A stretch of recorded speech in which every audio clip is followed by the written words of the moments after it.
Hi friends, வணக்கம். இந்த வீடியோவில் நம்ம எதை பற்றி பார்க்க போகிறோம் பார்த்தீங்க அப்படின்னா, ஆஸ்திரேலியாவுக்கும் இந்தியாவுக்கும் இடையே நடக்க போகிற ஃபர்ஸ்ட் டெஸ்ட் மேட்ச்க்கான ஒரு ஃபேண்டசி ப்ரிவியூ தான் வந்து பார்க்க போகிறோம். ஸோ இந்தியா பார்த்தீங்க அப்படின்னா ஆஸ்திரேலியாவுக்கு டூர் போயிருக்காங்க. மொத்தமாக 5 டெஸ்ட் போட்டிகள் வந்து ப்ளே பண்ண போகிறாங்க. ஸோ வேர்ல்டு டெஸ்ட் சாம்பியன்ஷிப்புக்கு இந்தியா குவாலிஃபை ஆகணும் அப்படின்னா இந்த 5 போட்டிகளில் பார்த்தீங்க அப்படின்னா 4 போட்டிகள் வந்து இந்தியா வின் பண்ணி ஆகணும். At the same time Australia பொறுத்த வரைக்கும் பார்த்தீங்க அப்படின்னா WTC சாம்பியன்ஸ் ஃபைனலுக்கு குவாலிஃபை ஆகணும் அப்படிங்கிற பட்சத்தில் உங்களுக்கு 7 போட்டிகளில் பார்த்தீங்க அப்படின்னா 4 போட்டிகள் வின் பண்ணணும் அப்படிங்கிற ஒரு மைண்ட் செட்டில் ஆஸ்திரேலியா வந்து ப்ளே பண்ணுவாங்க. ஸோ இந்தியா கூட 5 டெஸ்ட் போட்டிகள் ஆஸ்திரேலியா ப்ளே பண்ண போகிறாங்க ஹோமில். அதுக்கு அடுத்தபடியாக பார்த்தீங்க அப்படின்னா 2 டெஸ்ட் போட்டிகள் ஸ்ரீலங்காவில் அவையில் போய் ப்ளே பண்ண போகிறாங்க. ஸோ அந்த போட்டிகள் பார்த்தீங்க அப்படின்னா ரொம்பவே டிஃபிகல்ட்டாக இருக்கும் அப்படிங்கிறது ஒரு எதிர்பார்ப்பாக இருக்குது. But at the same time இந்த ஹோம் சீரீஸை வந்து வின் பண்ணி, அதாவது 4 மேட்சஸ் கிட்ட பார்த்தீங்க அப்படின்னா இந்தியாவுக்கு அகென்ஸ்டாக வின் பண்ணி பார்டர் கவாஸ்கர் டிராஃபி சீரீஸையும் வின் பண்ணணும்.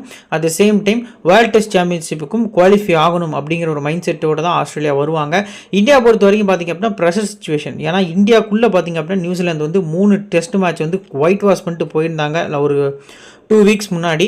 ஸோ அது பார்த்திங்க அப்படின்னா பெரிய டிசப்பாயிண்டடாக அமைஞ்சுது. இந்தியா பொறுத்த வரைக்கும் ஒரு டெஸ்ட் கிரிக்கெட்டில் ஒரு 12 இயர்ஸ் சாம்ராஜ்யமே பார்த்திங்க அப்படின்னா முடிஞ்சுது. கண்டினியூஸ் வின்னிங்ஸ் பார்த்திங்க அப்படின்னா மாறுச்சு அப்படிங்கிறது நம்மளால் பார்க்க முடிஞ்சுது. ஸோ அந்த வகையில் பார்க்கையில் இப்போது இந்தியா டீம் அண்டர் ப்ரெஷரில் இருக்காங்க. இந்தியாவுக்கு இன்னொரு ட்ராபேக் என்ன அப்படின்னு பார்த்தீங்க அப்படின்னா, Rohit Sharma first test match play பண்ணல. சுப்மன் கிலுக்கு ஃபிங்கர் இன்ஜுரி, அதாவது தம்ப் பார்த்தீங்க அப்படின்னா ப்ரோக்கன் ஆகிருக்கு அப்படிங்கிறது ஒரு இன்ஜுரி அப்படிங்கிற மாதிரி அப்டேட் கொடுத்துருந்தாங்க. இந்த 2 பிளேயர்ஸும் வந்து பார்த்தீங்க அப்படின்னா இந்தியன் டீமுக்காண்டி பேட்டிங் ஆர்டரில் ப்ளே பண்ணலை. புதுசாக பார்த்தீங்க அப்படின்னா டெபுட்டன்ஸ் வந்து இந்தியன் டீமில் நிறைய பிளேயர்ஸ் வந்து இந்த பர்டிகுலர் மேட்ச்க்கு வரதுக்கான சான்ஸ் வந்து அதிகமாக இருக்குது. ஸோ யாரை இந்த பர்டிகுலர் மேட்ச்க்கு நம்ம பிக் பண்ணலாம், ஃபேண்டசி பொறுத்த வரைக்கும் டெஸ்ட் கிரிக்கெட்டுக்கு இந்த மாதிரி மைண்ட் செட்டில் பிக் பண்ணலாம் அப்படிங்கிறத பார்க்கறதுக்கு முன்னாடி நீங்கள் நம்ம சேனலை சப்ஸ்கிரைப் பண்ணல அப்படின்னா மறக்காமல் சப்ஸ்கிரைப் பண்ணிக்கோங்க. நெக்ஸ்ட் நீங்கள் இன்னும் நம்ம டெலிகிராம் சேனலில் ஜாயின் பண்ணல அப்படின்னா லிங்க் கீழே டிஸ்கிரிப்ஷன்லையும் ஃபஸ்ட் கமெண்ட்லேயும் நம்ம பின் பண்ணி வச்சிருக்கோம். லிங்கை கிளிக் பண்ணி மறக்காமல் ஜாயின் பண்ணிக்கோங்க. ஃபைனல் டீம்ஸ் கேப்டன்ஸ்லேருந்து உங்களுக்கு எல்லாமே ஃப்ரீயாக ப்ரொவைட் பண்ணிட்டு இருக்கோம். ஸோ நம்ம கொடுக்கக்கூடிய லோ பர்சன்டேஜ் பெஸ்ட் பிக்ஸ் பார்த்தீங்க அப்படின்னா நல்லாவே கிளிக் ஆகிட்டு இருக்கு அப்படிங்கிறது இந்த இடத்துல தெரிய வருது. நிறைய பிளேயர்ஸ் பார்த்தீங்க அப்படின்னா நம்ம வந்து கெஸ் பண்ணி கொடுத்துட்ருக்கோம்.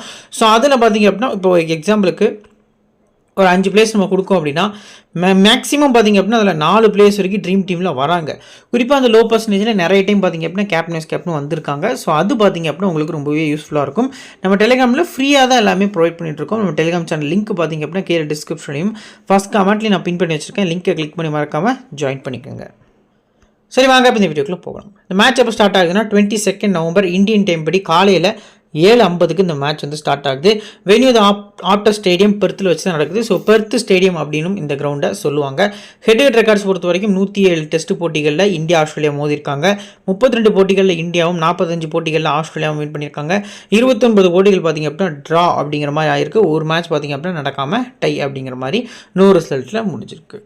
ஸோ இப்போ பிச் ரிப்போர்ட் பொறுத்த வரைக்கும் பார்த்திங்க அப்படின்னா இந்த கிரவுண்டு பேஸ் பவுலர்ஸ்க்கு நல்லாவே ஃபேவராக இருக்கும். சீம் பவுலர்ஸ்க்கு வந்து பார்த்திங்க அப்படின்னா ஒரு சூப்பரான விக்கெட் அப்படிங்கிற மாதிரி சொல்லியிருக்காங்க. எப்போவுமே ஆஸ்திரேலியாவில் பார்த்திங்க அப்படின்னா பிச்சு வந்து ஃபாஸ்ட் பவுலர்ஸ்க்கு சப்போர்ட் பண்ணும். அட் த சேம் டைம் இங்கிலாந்துலேயும் ஃபாஸ்ட் பவுலர்ஸ்க்கு சப்போர்ட் பண்ணும். பட் ஆஸ்திரேலியாவில் பார்த்திங்க அப்படின்னா நல்ல பவுன்ஸ் இருக்கும். இங்கிலாந்தில் நிறைய ஸ்விங் இருக்கும். இந்த ஒரு 2 கண்டிஷன்லேயும் பார்த்திங்க அப்படின்னா இந்தியன் பேட்டர்ஸ் வந்து ஆடுறதுக்கு ரொம்பவே கஷ்டப்பட்டிருக்காங்க. குறிப்பாக ஷார்ட் பால்ஸை நல்லா ஆடக்கூடிய குவாலிட்டியான பேட்டர்ஸ் தான் பார்த்திங்க அப்படின்னா ஆஸ்திரேலியாவுக்கு கொண்டு போவாங்க. ஸோ லாஸ்ட்டு பார்டர் கவாஸ்கர் டிராஃபியில் ஹனுமா விஹாரின்னு ஒரு பிளேயர் இருந்தார். எக்ஸலண்ட்டாக ஆடுவார்.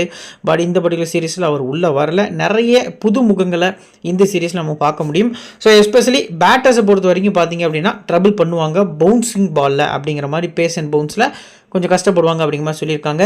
Average first inning score 456. மொத்தமாக அந்த கிரவுண்டில் 4 போட்டிகள் நடந்திருக்கு. ஸோ 456 அப்படிங்கிறது ஆவரேஜ் ஃபர்ஸ்ட் பேட் ஸ்கோராக இருக்குது. அதை பற்றி நம்ம கீழே டீட்டெயிலாக நம்ம பார்க்கலாம். ஸோ ஓவரால் நம்ம பார்க்கல பேட்டர்ஸ்க்கு கொஞ்சம் டீசெண்டாக சப்போர்ட் பண்ணும். மிடில் ஆர்டரில் இருக்கக்கூடிய பேட்ஸ்மேன்ஸ் குறிப்பாக நம்பர் 3 நம்பர் 4க்குலாம் நல்லா சப்போர்ட் பண்ணும். ஸோ பவுலர்ஸ் பொறுத்த வரைக்கும் நல்லா பேஸ் போடக்கூடிய பவுலர்ஸ் ப்ளஸ் பார்த்திங்க அப்படின்னா கம்மின்ஸ் மாதிரி ஸ்டார்க் மாதிரி இருக்கக்கூடிய கொஞ்சம் டீசெண்டான ஆல்ரவுண்டர்ஸ்க்கும் பார்த்திங்க அப்படின்னா இந்த பிச்சு நல்லாவே சப்போர்ட் பண்ணும். ஸோ இப்போ ரீசன்ட் மேட்சஸ் பொறுத்த வரைக்கும் பார்த்தீங்க அப்படின்னா ஃபஸ்ட்டு சிம்பிளாக கொடுத்துருங்க. மற்ற ஒன் டே T20ஸ்க்கு ஃபஸ்ட் இன்னிங்ஸ் செகண்ட் இன்னிங்ஸ் மாதிரி கிடையாது இது. ஸோ லாஸ்ட்டு ஒரு ஒரு கிட்டத்தட்ட ஒரு 5 இன்னிங்ஸ் வந்து எடுத்திருக்கேன். அதில் ஃபஸ்ட் இன்னிங்ஸில் பார்த்தீங்க அப்படின்னா எப்படி ஸ்கோர்ஸ் வந்திருக்கு, at the same time second இன்னிங்ஸில் எப்படி ஸ்கோர் வந்திருக்கு அப்படிங்கிறது இந்த இடத்துல நான் உங்களுக்கு எக்ஸ்பிளைன் பண்ணுறேன். ஃபஸ்ட்டு பேட்டிங் பண்ணுற டீம் வந்து ஃபஸ்ட் இன்னிங்ஸில் 487 அடிக்கிறாங்க. பட் செகண்ட் பேட் பண்ண டீமால் 271 தான் அடிக்க முடிஞ்சிருக்கு, ஆல் அவுட் ஆயிருக்காங்க. செகண்ட் மேட்ச்சில் பாருங்கள் 598, 283. தேர்ட் மேட்ச்சில் 416, 165. ஃபோர்த்து மேட்ச்சில் 428, 122. ஃபிஃப்த்து மேட்ச்சில் 326, 283. ஸோ எந்த ஒரு டீமுமே பார்த்தீங்க அப்படின்னா செகண்ட் பேட்டிங் பண்ணி ஃபஸ்ட் பேட்டிங் டீமோட ஸ்கோருக்கு லீடு வைக்கலை அப்படிங்கிறது தான் நமக்கு இதில் தெளிவாக தெரிய வருது. ஸோ ஃபஸ்ட்டு பேட்டிங் பண்ண டீமில் இருக்கக்கூடிய பேட்ஸ்மேன்ஸ்க்கு ப்ளஸ் பார்த்தீங்க அப்படின்னா அந்த டீமில் இருக்கக்கூடிய பவுலர்ஸ்க்கு கொஞ்சம் ஃபோக்கஸ் பண்ணி நீங்கள் பிக் பண்ணுறது நல்ல ஆப்ஷனாக இருக்கும். டாஸ் வின் பண்ணால் மேபி ஃபஸ்ட் பேட்டிங் எந்த டீம்னாலும் ப்ரிஃபர் பண்ணுவாங்க அப்படிங்கிறது ஒரு எதிர்பார்ப்பாக இருக்குது. It's okay. இப்போ விக்கெட்ஸை பொறுத்த வரைக்கும் பார்த்தீங்க அப்படின்னா லாஸ்ட்டு 5 மேட்சஸில் 120 விக்கெட்ஸ் வந்து பேஸ் பவுலர்ஸ் வந்து எடுத்திருக்காங்க. அதில் ரைட் ஆம் ஃபாஸ்ட் மீடியம் 88 விக்கெட்ஸும் லெஃப்ட் ஆம் ஃபாஸ்ட் மீடியம் 32 விக்கெட்ஸும் எடுத்திருக்காங்க. குறிப்பாக ஒரு மேட்ச்சுக்கு 4 இன்னிங்ஸ். ஸோ 5 மேட்ச் அப்படிங்கிற 20 இன்னிங்ஸில் பார்த்தீங்க அப்படின்னா இந்த 120 விக்கெட்ஸ் அப்படிங்கிறது பவுலர்ஸ்க்கு கிடச்சிருக்கு. ஸ்பின்னர்ஸ் பொறுத்த வரைக்கும் பார்த்தீங்க அப்படின்னா மொத்தமாக 43 விக்கெட்ஸ் வந்து எடுத்திருக்காங்க லாஸ்ட்டு 5 மேட்சஸில். அதில் ஆஃப் பிரேக் பவுலர்ஸ்க்கு 40 wicket. Maximum of the wickets வந்து நேத்தன் லியான் தான் வந்து இந்த கிரவுண்டில் எடுத்திருக்காரு. லெக் பிரேக்குக்கு 3 விக்கெட்டு. சைனாமேன் ஆர்த்தடாக்ஸ் பெருசாக அந்த கிரவுண்டில் ப்ளே பண்ணுறது கிடையாது. சரி, ஓகே. இப்போ பிளேயிங் 11. ஸோ ஆஸ்திரேலியா பொறுத்த வரைக்கும் என்ன மாதிரி ஆட போகிறாங்க அப்படின்னா இதுதான் எக்ஸாக்ட் பிளேயிங் 11 அப்படிங்கிற மாதிரி நமக்கு தெரிய வருது ஆஸ்திரேலியா டீம் பொறுத்த வரைக்கும். ஸோ ஓப்பன் பார்த்தீங்க அப்படின்னா நாதன் மெக்ஸ்வீனி, உஸ்மான் கவாஜா பண்ண போகிறாங்க. அடுத்து one down Marnus Labuschagne, Steven Smith number 4லையும். Travis Head, Mitchell Marsh, Alex Carey, Pat Cummins, Mitchell Starc, Nathan Lyon, Josh Hazlewood. So இதான் பார்த்தீங்க அப்படின்னா ஆஸ்திரேலியா டீமோட பிளேயிங் 11. இந்த 11 ரீட் பண்ணிங்க அப்படின்னாலே தெரியும் எந்த அளவுக்கு ஸ்ட்ராங்கான 11 அப்படின்னா. ஏன்னா இதில் இருக்கக்கூடிய பேட்ஸ்மேன்ஸில் கிட்டத்தட்ட இந்த பேட்ஸ்மேன் வரைக்கும் செஞ்சுரி ஸ்கோர் பண்ண முடியும். மிச்சல் ஸ்டார்க் இந்தியாவுக்கு அகேன்ஸ்டாக 14 நினைக்கிறேன் சம்திங் ஒரு 99 வந்து இந்தியாவுக்குள்ள வரைக்கும் அடிச்சிருக்காரு. ஸோ அந்த அளவுக்கு பேட்டிங் கேப்பபிலிட்டி இருக்குது. ப்ளஸ் பார்த்தீங்க அப்படின்னா பவுலிங்க்கு குவாலிட்டியான 3 கன் பேஸ் பவுலர்ஸும் ஒரு வேர்ல்டு கிளாஸ் ஆஃப் ஸ்பின்னரும் பார்த்தீங்க அப்படின்னா வச்சுருக்காங்க. ஸோ ஆஸ்திரேலியா டீமுக்குன்னே இந்த மேட்ச் பார்த்தீங்க அப்படின்னா இருக்குது அப்படிங்கிறது இந்த 11 பார்க்கையிலே தெரிய வந்தாலும் இதில் 1-2 ஃபால்ட் வந்து நடக்கிறதுக்கான சான்ஸ் இருக்குது. ஸோ அதை வந்து நம்ம டீட்டெயிலாக பார்க்கலாம்.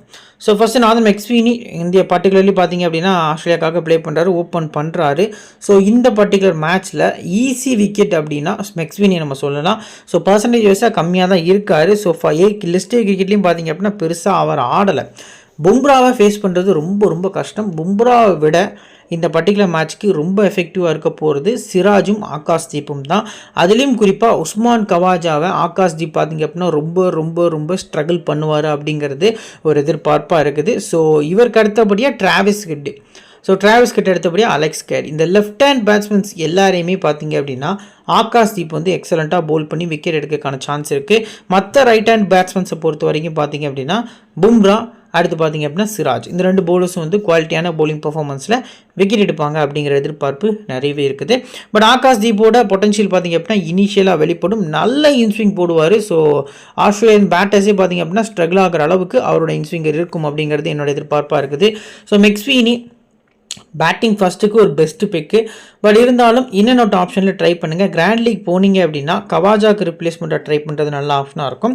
ஸ்மால் லீக்கு மினி கான்டெஸ்ட்லாம் பார்த்தீங்க அப்படின்னா ப்ளே பண்ணிங்கன்னா கவாஜா பெஸ்ட்டு பிக்காக தெரிய வராரு. இந்தியாவுக்கு அகேன்ஸ்டாக 34 ஆவரேஜ், வென்யூவில் 46 அவரோட ஆவரேஜாக வந்து ரெஜிஸ்டர் ஆகிருக்கு.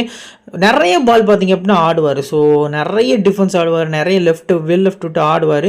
ஸோ டெஸ்ட் கிரிக்கெட்டுக்கு ஒரு எக்ஸலண்ட்டான பேட்டர். ஸோ போத் இன்னிங்ஸுமே பார்த்தீங்க அப்படின்னா கவாஜா பெஸ்ட்டு பிக் தான். பட் இருந்தாலும் ஆகாஷ்தீப்பை இனிஷியலாக பார்த்தீங்க அப்படின்னா சிராஜ் அடுத்து பும்ரான் ஸ்டார்ட் பண்ணாங்க அப்படிங்கிற பட்சத்தில் பார்த்தீங்க அப்படின்னா அந்த ஒரு ஸ்பெல்லுக்குள்ளே இவர் செட் ஆகிறதுக்கான சான்ஸும் அதிகமாக இருக்குது. ஸோ அதையும் இந்த இடத்துல நான் மென்ஷன் பண்ணுறேன். ஆகாஷ்தீப் செகண்ட் ஸ்பெல் வந்தார் அப்படின்னா கவாஜா செட் ஆனார் அப்படின்னா ஆகாஷ்தீப்பை கொஞ்சம் ஈஸியாக ஆடலாம். பட் மோஸ்ட் ப்ராபப்ளி ஒரு 80% பார்த்தீங்க அப்படின்னா ஆகாஷ்தீப் தான் கவாஜா விக்கெட் எடுக்கிறதுக்கான சான்ஸ் வந்து அதிகமாக இருக்குது.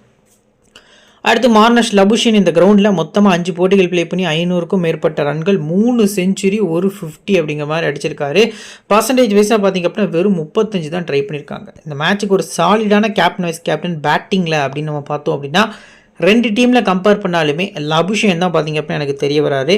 ஜடேஜாக்கு அகெயின்ஸ்டாக ஒரு சின்ன வீக்னஸ் இருந்தாலும் அது எல்லாமே பார்த்திங்க அப்படின்னா இந்தியன் கண்டிஷனில் அவுட் ஆயிருக்காரு. பட் இந்த பர்டிகுலர் கிரவுண்டில் பார்த்தீங்க அப்படின்னா இவர் வந்து ரொம்பவே டாமினேட் பண்ணி ஆடி இருக்காரு. நிறைய செஞ்சுரிஸ் பார்த்தீங்க அப்படின்னா ஸ்கோர் பண்ணியிருக்காரு. குறிப்பாக ஆஸ்திரேலியா அந்த கிரவுண்டில் 4 போட்டிகள் வந்து ப்ளே பண்ணியிருக்காங்க. அந்த 4மே வின் பண்ணியிருக்காங்க அப்படிங்கிறது நமக்கு தெரிய வருது. இந்தியா பொறுத்த வரைக்கும் ஒரு போட்டிகள் ப்ளே பண்ணி அந்த ஒரு போட்டியில் வந்து 2018 மேட்சை லாஸ் பண்ணியிருக்காங்க அப்படிங்கிறதும் இந்த இடத்துல தெரிய வருது. ஸோ லபுஷன் பொறுத்த வரைக்கும் போத் இன்னிங்ஸும் பிக் பண்ணுங்கள். போத் இன்னிங்ஸுமே பெஸ்ட்டு சிவிசி பிக்காக ஆஸ்திரேலியாவில் நான் மென்ஷன் பண்ணுறேன். Steven Smith head head average பொறுத்த வரைக்கும் பார்த்திங்க அப்படின்னா 66, வென்யூ பொறுத்த வரைக்கும் 89 அப்படிங்கிறது அவரோட ஆவரேஜாக ரெஜிஸ்டர் ஆயிருக்கு. ஸோ போத் இன்னிங்ஸும் பிக் பண்ணலாமானா எஸ் பிக் பண்ணலாம். இவர் இன்னும் 9000 ரன் அடிக்கிறதுக்கு ஒரு 300 சம்திங் ரன்ஸ் தான் தேவைப்படுது. ஸோ இந்த சீரீஸை பார்த்தீங்க அப்படின்னா யூட்டிலைஸ் பண்ணி அந்த 10,000 ரன் அப்படிங்கிறத கிட்டத்தட்ட வந்து நெருங்குவார். அவரோட ஒரு பிக் மார்ஜின் டெஸ்ட் கிரிக்கெட்டில் 10,000 ரன் 107 மேட்சஸில் அப்படிங்கிறது பெரிய டிஃப்ரென்ஸு. ஸோ அதை பார்த்தீங்க அப்படின்னா இந்த சீரீஸ்க்குள்ளே அச்சீவ் பண்ணும் அப்படிங்கிற ஒரு மைண்ட் செட்டோட ஆடுவார். மேன் ஆஃப் த சீரீஸ்க்கு இந்த 2 பிளேஸையும் பார்த்தீங்க அப்படின்னா ஆஸ்திரேலியா டீமில் வந்து நான் சஜஸ்ட் பண்ணுறேன். ஸ்டீவன் ஸ்மித்தும் போத் இன்னிங்ஸும் பிக் பண்ணுறது நல்ல ஆப்ஷனாக இருக்கும். சிவிசி ஃபஸ்ட் பேட்டிங் நல்ல ஆப்ஷனாக இருக்கும். டிராவிஸ் ஹெட்டோட 50வது டெஸ்ட் போட்டி இந்த போட்டியாக தான் இருக்குது. ஸோ இந்தியாவுக்கு அகேன்ஸ்டாக நல்லா ஆடி இருக்கார். அவருக்கு ரொம்ப பிடிச்ச டீம் அப்படின்னு பார்த்தீங்க அப்படின்னா கிரிக்கெட் பொறுத்த வரைக்கும் இந்தியா தான். ஸோ இந்தியாவுக்கு அகேன்ஸ்டாக வேர்ல்டு டெஸ்ட் சாம்பியன்ஷிப் ஃபைனலில் கூட பார்த்தீங்க அப்படின்னா செஞ்சுரி அடித்து வின் பண்ணி கொடுத்துருந்தார் அப்படிங்கிறத பார்க்க முடியுது. இந்தியன் டீமில் ஆஃப் ஸ்பின்னர்ஸ் கிடையாது. பார்ட் டைம் ஆஃப் ஸ்பின்னர்ஸ் கூட இந்தியன் டீமில் கிடையாது.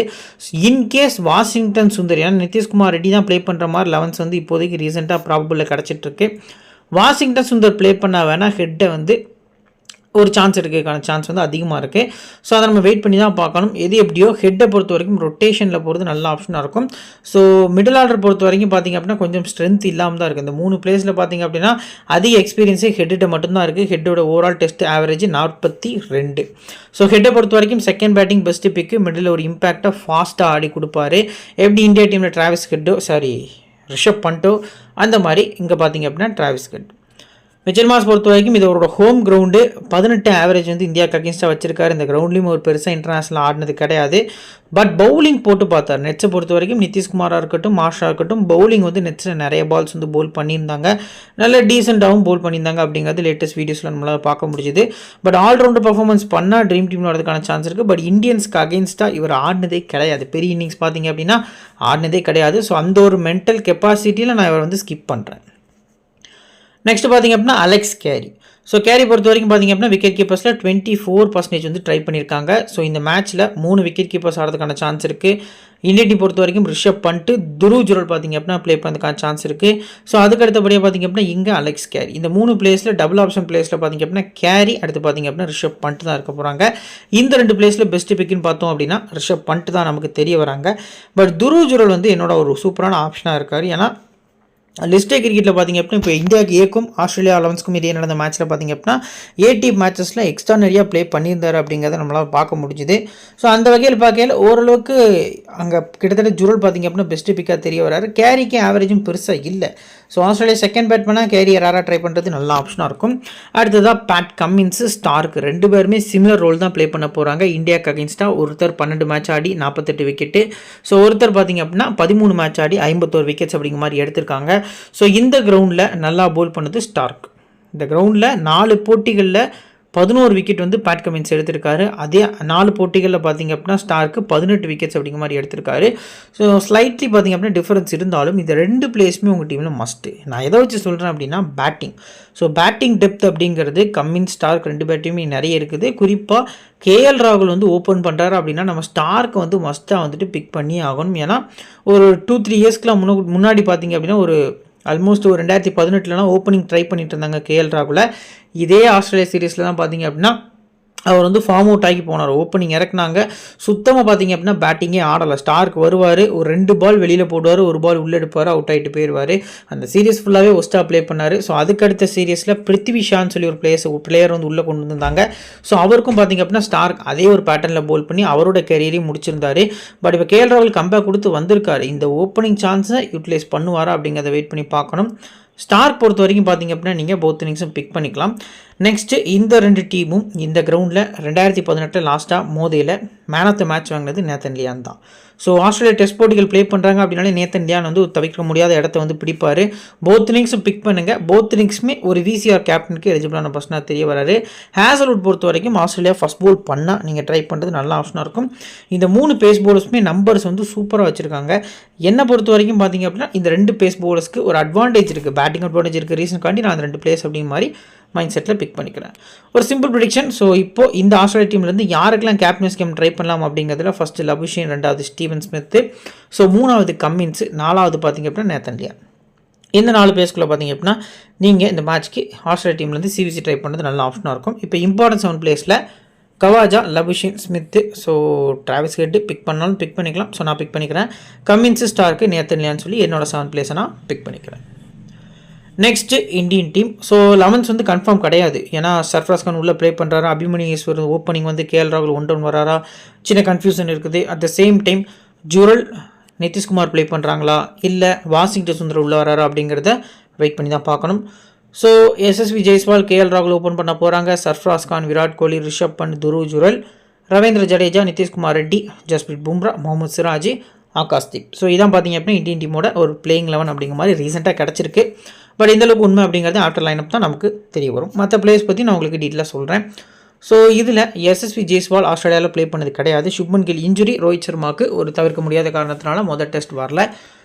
ஸோ இந்த இடத்துல கேஎல் ராகுல் அவரோட பொட்டன்ஷியலை வெளிப்படுத்தணும். ஏன்னா கில்லுக்கு வந்து ஃப்ராக்சர், அடுத்த மேட்சும் ப்ளே பண்ணுவாராங்கிறது ஒரு கொஸ்டின் மார்க் தான். இந்த இடத்துல கேஎல் ராகுல் கூட கம்பேர் பண்ணல சர்ஃப்ராஸ் ஒரு டீசென்ட் 70-80 அடிச்சிட்டார் அப்படின்னா அடுத்த மேட்ச்சில் பார்த்தீங்க அப்படின்னா சர்ஃப்ராஸில் தான் போவாங்க. ஸோ ராகுல் வந்து எங்கே விட்டாரோ அங்கே வந்து எடுப்பார் அப்படிங்கிறது ஒரு மைண்ட் செட்டாக இருக்குது. ஸோ ரிலீஸ் கூட பண்ணியிருக்காங்க எல்எஸ்ஜி ஐபிஎல்லில். ரொம்ப ஒரு டவுன் பொசிஷனில் இருக்கார். லிஸ்டே கிரிக்கெட், அதாவது இந்தியாவுக்கும் ஆஸ்திரேலியாவுக்கும் இடையே நடந்த டெஸ்ட் போட்டி இவருக்கு பெருசாக போகவே இல்லை. ஓப்பன் தான் பண்ணார். ஒரு தேவையில்லாத ஒரு பால்லாம் பார்த்திங்க அப்படின்னா லெஃப்ட் விட்டு அவுட் ஆகிட்டு இருந்தார். இன்டர்நெட்டில் அந்த வீடியோஸ் வந்து வைரல் ஆகிட்டு இருந்தது.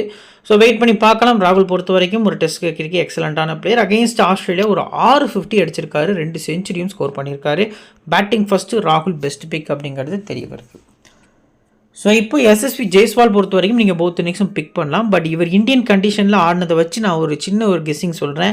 நிறைய பாலுக்கு வந்து டிரைவுக்கு போகிறாரு. லெஃப்ட் விடக்கூடிய பால் எல்லாத்துக்குமே பார்த்திங்க அப்படின்னா ரன்ஸுக்கு போகிறாரு. ஸோ இவரை பொறுத்த வரைக்கும் ஃபாஸ்ட்டாக ஒரு 50 ரன் 60 ரன் அடிச்சுட்டு அவுட் ஆகக்கூடிய பிளேயர், நின்று செஞ்சுரி 150 அப்படின்னு அடிக்கக்கூடிய பிளேயர் இந்த கண்டிஷனில், குறிப்பாக ஆஸ்திரேலியன் கண்டிஷனில் கிடையாது அப்படிங்கிறது தெரிய வருது. இனிஷியலாக பேட் கமின்ஸை ஃபேஸ் பண்ணும். ஹசில்வுட் பேட் கமின்ஸ் ஃபேஸ் பண்ணுறது சாதாரண விஷயம் கிடையாது. ஒரு 2 ஸ்லிப் விடுவாங்க, ஒரு ஷார்ட் கல்லி விடுவாங்க, நேராக அங்கே போய் பார்த்தீங்க அப்படின்னா பால் கேட்ச் ஆகிறதுக்கான சான்ஸ் வந்து அதிகமாக இருக்குது. ஸோ அந்த ஒரு மைண்ட் செட்டில் Jaiswal rare pick, small league pick பண்ணிக்கோங்க, கிராண்ட் லீக் ஸ்கிப் பண்ணுறது பெட்டரான ஆப்ஷனாக தெரிய வருது.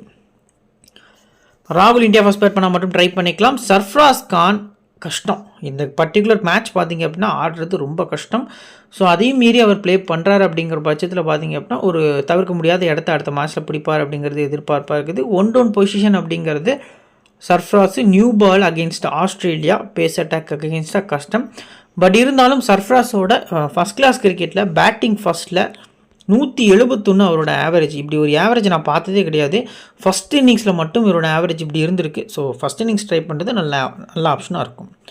அடுத்ததாக விராட் கோலி இந்த கிரவுண்டில் லாஸ்ட்டு 2018 ப்ளே பண்ணல ஒரு 140 ரன் கிட்ட பார்த்திங்க அப்படின்னா இவர் மட்டும் ஸ்கோர் பண்ணியிருப்பார் இந்தியாவுக்காக. அந்த மேட்ச் இந்தியா அன்ஃபார்ச்சுனேட்லி லாஸ் ஆனாங்க. ஆஸ்திரேலியா பொறுத்த வரைக்கும் பார்த்திங்க அப்படின்னா ஒரு 8 செஞ்சுரி அடிச்சிருக்காரு ஆஸ்திரேலியாவுக்கு அகேன்ஸ்டாக. கிட்டத்தட்ட பார்த்திங்க அப்படின்னா ஒரு 10க்கு மேற்பட்ட 50s பார்த்திங்க அப்படின்னா ஆஸ்திரேலியாவுக்கு அகேன்ஸ்டாக ஸ்கோர் பண்ணியிருக்காரு. ஸோ போத் இன்னிங்ஸும் ட்ரை பண்ணலாமானா எஸ் ட்ரை பண்ணலாம். பட் விராட் கோலி பேஸுக்கு தான் கிட்டத்தட்ட பார்த்திங்க அப்படின்னா நல்லா ஆடுறாரு. ரீசெண்ட் டேஸில் ஸ்பின்னர்ஸ்க்கு அகேன்ஸ்டாக ரொம்ப வீக்கு. குறிப்பாக நியூசிலாந்துலாம் பார்த்திங்க அப்படின்னா சாட்னர் போட்ட பாலில் அவுட் ஆகிட்டு இருந்தார். நிறைய மேட்சஸ் நம்ம பார்த்துருந்தோம். ஸோ ஸ்பின்னர்ஸ் பெருசாக இல்லை. லியானா கொஞ்சம் ஃபேஸ் பண்ணி ஆடுவாருங்கிற எதிர்பார்ப்பு இருக்குது. போத் இன்னிங்ஸ்க்குமே அஸ்ஸ பிளேயராக பிக் பண்ணுங்கள். சிவிசி விராட் கோலிக்கு பிக் பண்ணுறது நல்ல ஆப்ஷன் கிடையாது. அடுத்ததாக ரிஷப் பண்ட் போத் இன்னிங்ஸும் பிக் பண்ணிக்கலாம். சிவிசி கொடுக்கறது ஒரு நல்ல ஆப்ஷனாக இருக்கும் அப்படிங்கிறது என்னை பொறுத்த வரைக்கும் தெரிய வருது. ஸ்பின்னர்ஸை டாமினேட் பண்ணி ஆடுவார். லாஸ்ட்டு பார்டர் கவாஸ்கர் ட்ராஃபியில் பார்த்திங்க அப்படின்னா மேட்ச் வினிங்னாக ஆடி கொடுத்துருந்தாரு. ஸோ ரீசெண்ட் டேஸில் இந்தியாவுக்கு டெஸ்ட்டில் கன்சிஸ்டன்சி காட்டிகிட்டு இருக்காரு. குறிப்பாக ஆஸ்திரேலியன் ஸ்பின்னர்ஸ் நேத்தன் லியானா இருக்கட்டும், மிடில் போல் பண்ணக்கூடிய மிச்சல் மாஸ் போல் பண்ணாலும் சரி, மார்னஷ் லபுஷேன் லெக் ஸ்பின் போல் பண்ணாலும் சரி, டார்கெட் பண்ணி ஆடக்கூடிய அளவுக்கான எபிலிட்டி இருக்கக்கூடிய பிளேயர் தான் Rishabh Pant. Best wicket keeping plus VCR கேப்டனுக்கு எலிஜிபிளான பர்சனாக தெரிய வராரு.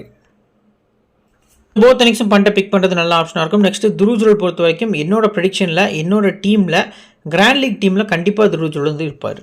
ஸோ நான் பார்த்தீங்க அப்படின்னா மஸ்ட்டாக வந்து போத் இன்னிங்ஸும் ட்ரை பண்ணிக்கிறேன். அவரோட ரீசன்ட் ஃபார்ம் வந்து நல்லா இருந்திருக்கு. குறிப்பாக கான்ஃபிடன்ஸ் மைண்ட் செட்லேயும் பார்த்தீங்க அப்படின்னா கிளியராக இருக்கார். எனக்கு ஒரு வாய்ப்பு கிடைச்சிது அப்படின்னா அது கேஎல் ராகுலோட ரிப்ளேஸ்மெண்ட். இப்போ எக்ஸாம்பிளுக்கு இந்த மேட்ச் வந்து கேஎல் ராகுலும் ஃப்ளாப்பு, சர்ஃப்ராஸ் கானும் ஃப்ளாப்பு. அடுத்த மேட்ச் வந்து ரோஹித் சர்மா உள்ளே வராரு அப்படிங்கிற பட்சத்தில் இந்த 2 பிளேயர்ஸ் கூட கம்பேர் பண்ணல இவர் ஒரு 70-80 அடித்தார்னா துருவ் ஜுரலுக்கு ஒரு சான்ஸ் கிடைக்கும். ஸ்லைட்லி ஒரு நம்பர் 5ல் வைக்கிறதுக்கான சான்ஸ் வந்து அதிகமாக இருக்குது அப்படிங்கிறது நம்மளை பொறுத்த வரைக்கும் தெரிய வருது. ஸோ சான்ஸை யூட்டிலைஸ் பண்ணுவார். இந்த மேட்ச்க்கு லோ பர்சன்டேஜில் இந்தியாவில் பெஸ்ட்டு பிக்காக நான் துருவ் ஜுரலை பிக் பண்ணிக்கிறேன். அடுத்து ரவீந்திர ஜடேஜா ஆஸ்திரேலியாவுக்கு அகேன்ஸ்டாக பெருசாக நம்பர்ஸ் இல்லை. ஆஸ்திரேலியன் கிரவுண்டில் இந்த கிரவுண்ட்லையும் ஒரு ப்ளே பண்ணது கிடையாது. பேட்டிங்கில் வேணால் ஜடேஜா ஓரளவுக்கு நல்ல பாயிண்ட்ஸ் எடுத்து கொடுக்கறதுக்கான சான்ஸ் இருக்கே தவிர பவுலிங் பொறுத்த வரைக்கும் பெருசாக எடுத்து கொடுப்பாரா அப்படிங்கிறது கொஸ்டின் மார்க். என்னதான் ஸ்டீவன் ஸ்மித்தையும் மார்னஷ் லபுஷேனையும் 8 முறை அவுட் ஆக்கியிருந்தாலும் அது எல்லாமே இந்தியன் கண்டிஷனில். லபுஷேன் வேணால் இவர் பாலில் கொஞ்சம் ஸ்ட்ரகிள் ஆகிறதுக்கான சான்ஸ் இருக்குது. மற்றபடி ஸ்டீவன் ஸ்மித்லேருந்து மற்ற எல்லா பிளேயர்ஸும் டாமினேட் பண்ணி ஆட போகிறாங்க. ஜடேஜாவை முடிஞ்ச அளவுக்கு உங்கள் டீமில் அஸ் அ பிளேயராக பிக் பண்ணுங்கள். இல்லை ரொட்டேஷனில் போகிறது நல்ல ஆப்ஷனாக இருக்கும். நிதிஷ்குமார் ரெட்டி தான் ப்ளே பண்ணுறாரா இல்லை வாஷிங்டன் சுந்தர் ப்ளே பண்ணுறாராங்கிறத நீங்கள் பார்க்கணும். ஸோ நிதிஷ்குமார் ரெட்டி தான் ப்ளே பண்ணுறாரு அப்படிங்கிற பட்சத்தில் பார்த்தீங்க அப்படின்னா ஃபஸ்ட் கிளாஸ் ஆவரேஜ் டீசெண்டாக இருந்திருக்கு. 27 ஆவரேஜ் விக்கெட்ஸும் எடுத்திருக்காரு. ஸோ அங்கே எப்படி மிச்சல் மார்ஸோ அதே மாதிரி இங்கே நிதிஷ்குமார் ரெட்டி. ஸோ அந்த வகையில் பார்க்கல போத் இன்னிங்ஸும் வந்து நீங்கள் நிதிஷ்குமார் ரெட்டியை ட்ரை பண்ணலாமான்னா ரிஸ்க் பவுலிங் ஃபேக்டர் இருக்குமா, விக்கெட் டேக்கிங் எபிலிட்டி இருக்குமா அப்படிங்கிறது கொஞ்சம் கொஸ்டின் மார்க் தான்.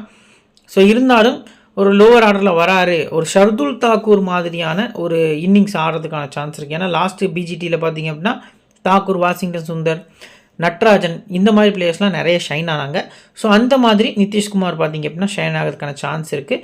பேட்டிங்கில் நீங்கள் இவர்கிட்ட இருந்து அதிகமாக எதிர்பார்க்கலாம். பட் பவுலிங்கில் பெருசாக எதிர்பார்க்குறது அந்த அளவுக்கு இருக்காது அப்படிங்கிறது எதிர்பார்ப்பாக இருக்குது. ரேராக ட்ரை பண்ணுங்கள். சம் டீம்ஸில் கிராண்ட் லீக்கில் மட்டும் ட்ரை பண்ணுறது நல்ல ஆப்ஷனாக இருக்கும். அடுத்ததாக ஜஸ்பிரீத் பும்ரா உங்கள் டீமில் போத் இன்னிங்ஸும் பிக் பண்ணும். முகமது சிராஜ் போத் இன்னிங்ஸும் பிக் பண்ணும். ஆகாஷ்தீப் ஃபஸ்ட் பவுலிங்கில் ரொம்பவே எஃபெக்டிவாக இருப்பார் அப்படிங்கிறது எதிர்பார்ப்பாக இருக்குது. பும்ராவை நீங்கள் கேப்டன், இந்தியன் டீமோட கேப்டன், 2 இன்னிங்ஸுமே பிக் பண்ணுறது நல்ல ஆப்ஷனாக இருக்கும். இனிஷியலாக அவர் தான் ஸ்டார்ட் பண்ணுவார். ஸோ நியூ பால் வர வரைக்கும் வெயிட் பண்ண மாட்டார். நிறைய ஓவர்ஸ் வந்து எடுத்துக்கிடுவார். ஏன்னா பும்ரா பார்த்தீங்க அப்படின்னா அவரோட கேப்டன்சியில் இந்த ஒரு மேட்ச் தான் இருக்கும் அப்படிங்கிறது தெரியும். எப்படியாவது இந்த மேட்சை இந்தியாவுக்கு வின் பண்ணி கொடுக்கணும் அப்படிங்கிற ஒரு மைண்ட் செட்டோடு தான் ஆடுவார். ஸோ அந்த ஒரு பாயிண்ட் பார்த்தீங்க அப்படின்னா இந்தியாவை பொறுத்த வரைக்கும் இவர் ஃப்ரண்ட் லைனில் போல் பண்ணி இவரோட பொட்டன்ஷியலை வெளிப்படுறதுக்கான சான்ஸ் இருக்குது அப்படிங்கிறது தெரிய வருது. ஸோ சிராஜ் நீங்கள் போத் இன்னிங்ஸுமே இந்த மேட்ச்க்கு வந்து பிக் பண்ணிக்கலாம். பட் ஆகாஷ்தீப் ஃபஸ்ட் பவுலிங் மட்டும் பிக் பண்ணுறது நல்ல ஆப்ஷனாக இருக்குங்கிறது ஒரு எதிர்பார்ப்பாக இருக்குது. ஸோ இதில் எக்ஸ்ட்ராவாக அஸ்வின் வந்து ப்ளே பண்ண மாட்டார். டெஃபினட்டாக இதுக்கு அடுத்தபடியாக பார்த்தீங்க அப்படின்னா சாய்ஸ் வந்து யாருக்கு போகும்னா வாஷிங்டன் சுந்தருக்கு ஒரு சான்ஸ் கொடுக்கறதுக்கான சான்ஸ் வந்து அதிகமாக இருக்குது. ஸோ அவரை பொறுத்த வரைக்கும் நியூசிலாந்து டூர் நல்லா அமைஞ்சுது. இந்த ஆஸ்திரேலியாவுக்கு அகைன்ஸ்டாக ஒரு மேட்ச் ப்ளே பண்ணி 84 ரன் வந்து ஸ்கோர் பண்ணியிருக்காரு. 4 விக்கெட்டும் எடுத்திருக்காரு. ஸோ இது ஃபேண்டசிக்கு ரொம்பவே முக்கியம். வந்தார் அப்படின்னா சுந்தர மஸ்டாக நீங்கள் பிக் பண்ணுறது நல்ல ஆப்ஷனாக இருக்கும். இப்போது இந்தியன் டீமில் ஒரு கேப்டனுக்கு எலிஜிபிளான பர்சன்ஸில் பார்த்தீங்க அப்படின்னா பிளேயர்ஸ் நான் சொல்கிறேன், நோட் பண்ணிக்கோங்க. ஃபஸ்ட்டு ரிஷப் பண்ட், 2வது பார்த்தீங்க அப்படின்னா ஜஸ்பிரீத் பும்ரா, 3வது சிராஜ். இந்த 3 பிளேயர்ஸ் தான். இன்கேஸ் வாஷிங்டன் சுந்தர் வந்தார் அப்படின்னா நீங்கள் வாஷிங்டன் சுந்தர் ட்ரை பண்ணிக்கலாம். இல்லை ப்ரோ நான் இன்னும் கொஞ்சம் ரிஸ்க் எடுக்கிறேன், ரொம்ப ரிஸ்க் எடுத்து நான் கொஞ்சம் ரிஸ்க் எடுத்து போகிறேன் அப்படின்னா நீங்கள் துருவ் ஜுரல்கிட்ட கூட போகிறது நல்ல ஆப்ஷனாக இருக்கும். ஸோ இப்போ கேப்டன்ஸ் கேம்ப் செலெக்ஷனில் சேஃபஸ்ட் ஆப்ஷனில் டிராவிஸ் ஹெட், ஜடேஜா, கோலின்னு சொல்லி 3 பிளேயர்ஸை பிக் பண்ணியிருக்காங்க. ஸ்மால் லீக்கில் பெஸ்ட்டு கேப்டன் யாருன்னா ஜடேஜா. வைஸ் கேப்னு பொறுத்த வரைக்கும் நீங்கள் ஹெட்னு போகிறதும் ரிஸ்க் தான், கோலின்னு போகிறதும் ரிஸ்க் தான். லபுஷேன் என்னை பொறுத்த வரைக்கும் பெஸ்ட் ஆப்ஷன் அப்படிங்கிறது உங்களுக்கு ஸ்மால் லீக்கில் நான் சஜஸ்ட் பண்ணுறேன். ரிஸ்கி ஆப்ஷனில் லபுஷேன், பேட் கமின்ஸு, பும்ரா, பண்ட்டு, அடுத்து பார்த்திங்க அப்படின்னா ஸ்மித் அப்படின்னு சொல்லி மென்ஷன் பண்ணியிருக்கேன். லபுஷேன் வந்து போத் இன்னிங்ஸுமே, கமின்ஸ் வந்து போத் இன்னிங்ஸுமே. ஸோ பும்ரா பொறுத்த வரைக்கும் பார்த்திங்க அப்படின்னா ஃபஸ்ட்டு பவுலிங் கொஞ்சம் எஃபெக்டிவாக இருப்பார். நிறைய பால்ஸ் பார்த்திங்க அப்படின்னா ஃப்ரெஷ் பிச்சில் நல்லா பவுல் பண்ணியிருக்காரு. இந்தியன் கண்டிஷன்லேயே நிறைய 5 வந்து எடுத்திருந்தார் இந்த இயர் பொறுத்த வரைக்கும். ஸோ அந்த ஒரு மைண்ட் செட்டில் ஜஸ்பிரீத் பும்ரா. ஸோ ரிஷப் பண்ட் பொறுத்த வரைக்கும் பார்த்திங்க அப்படின்னா போத் இன்னிங்ஸ் பிக் பண்ணுங்கள். இந்தியா செகண்ட் பேட்டிங் பண்ணையில் இன்னும் கொஞ்சம் எஃபெக்டிவாக இருப்பார். ஸ்மித்தை பொறுத்த வரைக்கும் ஃபஸ்ட் பேட் பண்ணுறாங்க ஆஸ்திரேலியா அப்படின்னா சிபிசி. ஸோ நீங்கள் சேனல் சப்ஸ்கிரைப் பண்ணல அப்படின்னா மறக்காமல் சப்ஸ்கிரைப் பண்ணிக்கோங்க. இப்போ பேஸ் டீம் ஒன்று க்ரியேட் பண்ணி வச்சுக்கோ, வாங்க அதை பார்க்கலாம். ஸோ ஃப்ரெண்ட்ஸ் இதான் பார்த்திங்க அப்படின்னா நம்ம கிரியேட் பண்ணி வச்சிருக்க பேஸ் டீம். விக்கெட் கீப்பர்ஸில் ரிஷப் பண்ட் தான் ட்ரை பண்ணியிருக்கோம். பேட்டர்ஸில் Virat Kohli, Steven Smith, Travis Head, Marnus Labuschagne அப்படிங்கிற மாதிரி பிக் பண்ணியிருக்கோம். ஆல்ரவுண்டர்ஸில் ஜடேஜா மட்டுமே. பவுலர்ஸ் பொறுத்த வரைக்கும் Starc, Lyon Cummins, Bumrah, Akashdeep அப்படிங்கிற மாதிரி வந்து நம்ம பிக் பண்ணியிருக்கோம். ரிஸ்கி ஆப்ஷன்ஸில் ஆகாஷ்தீப் உள்ளே கொண்டு வந்திருக்கோம். ஸோ அதுக்கு அடுத்தபடியாக நேத்தன் லியான் கூட ரிஸ்கி பிக்கில் தான் இருக்கார், உள்ளே கொண்டு வந்திருக்கோம். அடுத்தபடியாக மார்னஷ், லபுஷேன் வந்து பிக் பண்ணியிருக்கோம். ஸோ இந்த 3 பிளேஸ் பார்த்திங்க அப்படின்னா ரிஸ்க்காக உள்ளே கொண்டு வந்திருக்கோம். அதில் லபுஷேனுக்கு கேப்டனும் கம்மின்ஸ்க்கு வைஸ் கேப்டனும் பார்த்திங்க அப்படின்னா ஒரு ரிஸ்கியான ஆப்ஷனாக நம்ம வந்து ட்ரை பண்ணியிருக்கோம். ஆஃப்டர் லைனப் நம்ம டெலிகிராம் சேனலில் பார்த்திங்க அப்படின்னா ஃப்ரீ டீம்ஸ் ப்ரொவைட் பண்ணிட்டு இருக்கோம். டெலிகிராம் சேனல் லிங்க் கீழே டிஸ்கிரிப்ஷன்லேயும் ஃபஸ்ட் கமெண்ட்லேயே பின் பண்ணி வச்சிருக்கேன். லிங்க்கை கிளிக் பண்ணி மறக்காமல் ஜாயின் பண்ணிக்கோங்க. இந்த வீடியோ பிடிச்சி அப்படின்னா லைக் பண்ணிடுங்க, உங்கள் ஃப்ரெண்ட்ஸுக்கு ஷேர் பண்ணுங்கள், நம்ம சேனலை பற்றி தெரியப்படுத்துங்க. இன்னொரு நல்ல வீடியோ உங்களை தொடர்ந்து சந்திக்கிறேன். Thank you friends.